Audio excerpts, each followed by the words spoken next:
It's time for Kung Fu Panda movie reviews. Starting with Kung Fu Panda. Prepare for awesomeness.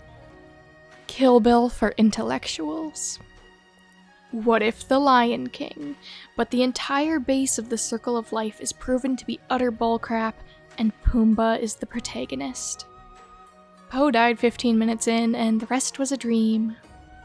Every time Po smiled, I think I cried a little. Love this movie so much I can't express it in words. Master Oogway should start a religion because I could actually worship him and his philosophy. Oogway has the potential to be my therapist. Whenever I don't want to deal with a problem from now on, I'm just going to go, "My time has come," and ascend to the spirit realm. I'm not the stepdad. I'm the dad that stepped up. If you don't like this review, then you're a Skadoosh bag. Okay, but tell me why the Furious Five don't have any real names apart from their species, while everyone else does. It's 2022, it's been 14 years, and I'm still left in a fit of laughter when Po cuts himself by just looking at that sword. You know when Tai Lung is escaping the prison and is about to get blown up by the dynamite, but then leaps off the roof of the cave and flings the dynamite instead towards the guards, and the music does the thing? Yeah, that stuff hits different.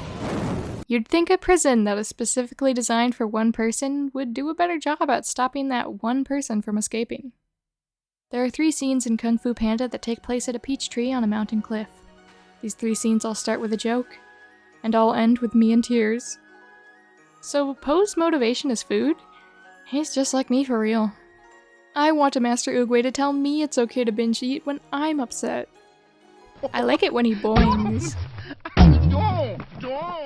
There is no charge for awesomeness or attractiveness. That has got to be the most Giga Chad thing I've ever heard in any DreamWorks film. 6-year-old me eating off-brand Fruity Pebbles for the 50th breakfast in a row. I am the Dragon Warrior!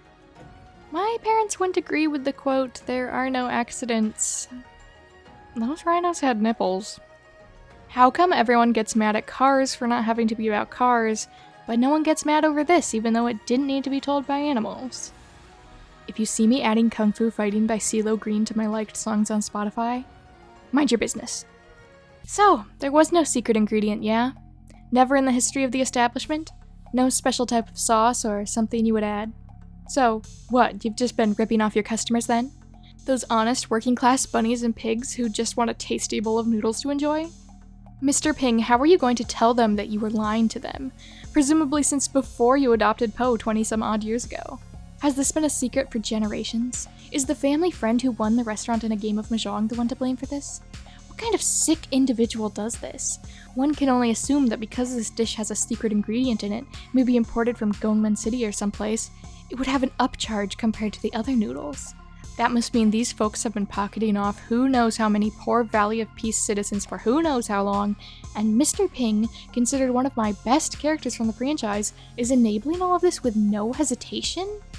How did Po not lash out in rage when he found out the customers he has helped out ever since he was young were wrongfully forking over more money for the sake of Mr. Ping's greed?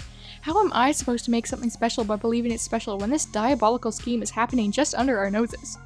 In the next movie when he adds tofu to the menu? What's next? Secret ingredient tofu? The audacity of Mr. Ping is astounding and I cannot excuse it. I thought I could trust you. Have you no shame? I remember my uncle doing the whole, "The secret ingredient is nothing," inspired by this film, when he cooked pancakes for my cousin, sister, and I. And before he cooked the pancakes, he told us he was going to add a secret ingredient, which then caused us to lose our shit. Then it escalated to us attacking him. I don't know, we were weird kids. I am stuck in Seth Rogen's basement. He is holding me hostage. He is forcing me to watch every film he's ever been in while playing a compilation of his laugh in the background. I have no food. I have no water. Just Seth Rogen. Seth Rogen. Seth Rogen. All hail Seth Rogen. Seth Rogen. Kung Fu Panda 2.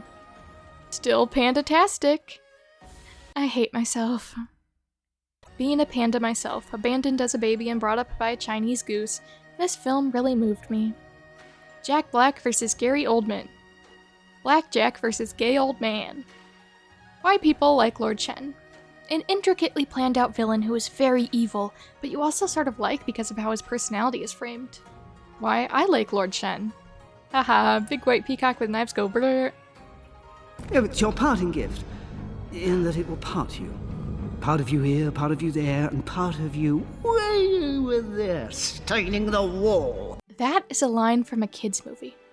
To be fair, this is also a kid's movie about an evil peacock attempting genocide in an effort to escape his inevitable demise, but I still can't believe DreamWorks okayed that bit of dialogue, and it cracks me up every time. I bet the only streaming service Shen would subscribe to is Peacock. Some crazy psychopath out there should make an edit of this movie where they take away the P anytime somebody says peacock. When I was like 8, I finished this movie and then I went outside in my backyard and tried to hold a raindrop with inner peace for like 10 minutes, and I couldn't do it. Cool of them to cast Michelle Yeoh as a goat in this movie, considering that's who she is in real life. I didn't know radishes could do kung fu. Wow. Mr. Ping's noodle bowl hat is so good. It's about rice, it's about flour, we stay hungry, we devour, put in the beans, put in the chowder, and eat what's ours. Finally addresses the biting mystery that was left unanswered in the first movie. Is Poe's dad the goose really his biological father? I know who I am. You do? I'm your son. I'm not crying, my emotions are just leaking. Is it weird that I liked Tigress just a little bit more when she was beating him up physically and piling on verbal abuse to try and make him shame quit forever? It does. I'm weird. Though most of my crying was because of her in this movie, and especially getting hugged while just sort of standing there with her arms at her sides because that's me. Furries have freaking ruined this stuff for me. Does Poe say Skadoosh when he Kung Fu Panda? 3. Not the best, but definitely the gayest Kung Fu Panda movie. You are my dads. You're my dads. Woogie woogie woogie. Just one more father and he can be Sophie from Mamma Mia. Mamma Mia, here I Poe again. Damn, I was really convinced that his biological father would be evil. It took me 7 years to realize that Poe's dad is Walter White. Jesse, I've turned myself into a fat panda and I cannot stop eating dumplings, but we urgently need to cook crystal meth, Jesse! If you say that Master Chicken isn't the best character, you are on hard drugs. Maybe this whole trilogy was just a subliminal advert for Chinese cuisine because I have literally never craved dumplings, noodles, or spring rolls as much as I do now. Don't get me wrong, movie was great, but I noticed everyone in this movie eats a lot of pork-based stuff, and I noticed we didn't see that many pigs in this one. The Fog was a paid actor. Pandas sleep till past noon. Turns out, I'm a panda. Big stripey baby! So yeah, turns out Angelina Jolie's warm and inviting maternal instincts are so strong that even fictional animated baby pandas want to cling onto her for dear life. I get that. Glad I finally have an answer as to whether one can commit suicide by Skadoosh. Poe turns into an Omega Chad. Bro is majestic. Poe is majestic. Kung Fu Panda would absolutely disembowel the puny Whittle Karate Kid piece by piece. Poe could probably unmake all of reality with a smack of his belly, and we're just supposed to accept that.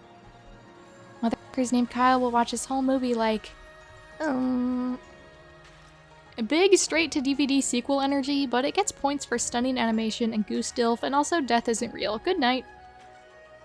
Huge thank you to my Patreon members, My Little Ruse, Seltzer Fountain Man, Kuski55, Midnight, Logan, Fallen Vexen, and Sam.